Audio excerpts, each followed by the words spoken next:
CFOs are driving strategy on behalf of the organization.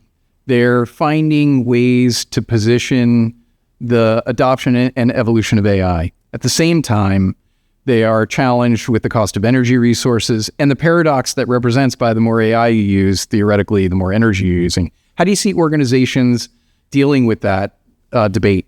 Yeah, it's certainly a hot topic right now, and it's certainly one where there are multiple different views. So let's take a few different standpoints right now.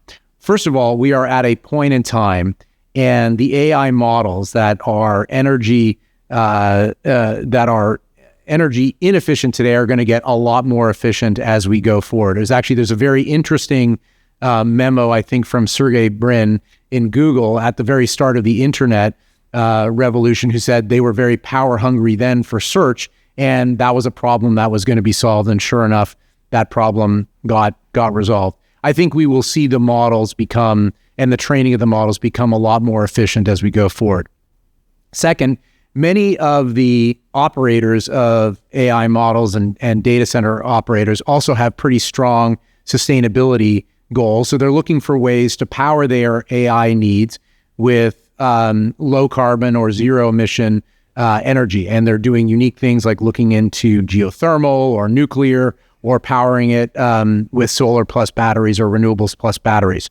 And right now, the lowest cost way to get energy to the grid is actually using renewables plus batteries. Now, we also know that AI is going to drive a tremendous amount of efficiency in the energy use space. So one company that we saw during Climate Week talked about how AI today can help building systems reduce or increase their efficiency by 30% using just AI in existing systems and existing footprints. And then we also know in Deloitte's AI for Energy study that we see by 2050 that we can reduce energy demand by 12,000 terawatts, which, for those of you who don't know what a terawatt is, it's like a lot of energy. And also that can translate into a reduction of costs of $500 billion. So AI can help you drive efficiency in today's operation. And also, by the way, it can help, create amazing sustainable results. So there's a great initiative between the aviation space and a major technology company to use AI in the cockpit to reduce contrails in flight. Contrails are a major source of greenhouse gas emissions from a flight, and using AI to fly at different altitudes and in different forms can reduce the contrails dramatically. Wow. So what we prefaced could be a convailing forces against each other. They actually may enable each other's efficiency in the long run. 100%. So we, in general, yes, will AI increase energy demand? Absolutely. Will that demand, start to abate in terms of per unit? Yes. But we will also see use cases get better and more and create other opportunities. And so net, if you power AI with an increasing proportion of clean and advanced energy, then AI should be a force for good in the sustainability space.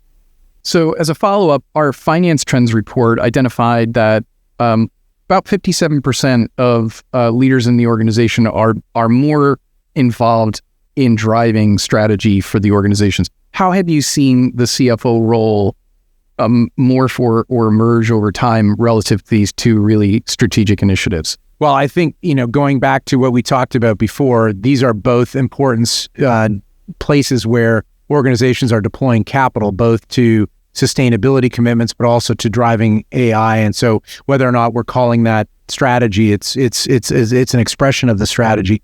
I think for sustainability to be successful, the CFO has to get at the center of it, because organizations need to be making sustainability part of their just basic core operations. And we think, as I've said before, sustainability has the ability to reduce costs, reduce risk, and enhance revenue, all driving value. Those are CFO words. And as far as AI goes, I think AI is absolutely, for so many organizations, a non-choice. Because if you frame it by asking what's the return on investing in AI, as if we know precisely what that will be, we'll defer investment. But the problem with that is you have to compare it to what would the result be if we didn't invest in AI? And that would be we risk, gaining the efficiencies that eventually come. We risk eroding our competitive position.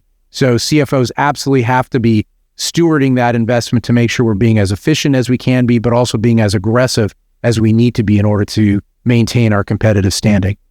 CFOs have to balance between the objectives of the shareholders and producing results that create kind of value drivers that they're creating in the marketplace, while they make long-term strategic choices that don't have measurable ROI or immediate returns. How have you seen organizations do that well?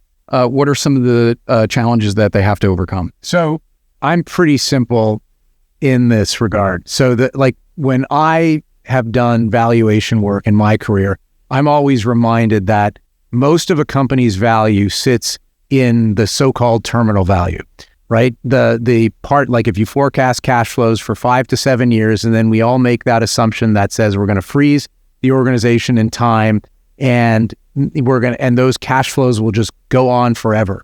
Well, if that's 50, 75% of the value, then the most important thing that you can do to enhance a company's value is enhance its ability to stick around and be successful for a long time.